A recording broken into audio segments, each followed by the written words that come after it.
السلام علیکم و رحمت الله و برکاته. عین حال در صفا و مروه قرار داریم. در صفا و مروه دعاها و ذکرهای زیاده.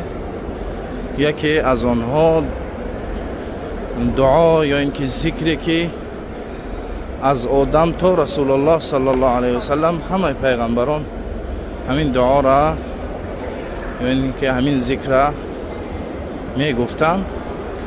لا اله الا الله وحده لا شریک له له الملك و له الحمد یحیی و یمیت و هو علی کل شیء قدیر.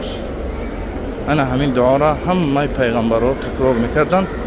برای ما خوبه، مستحبه وقتی که انسان در صفا و مروه باشه همین دعاها را تکرار کنه طبق سنت.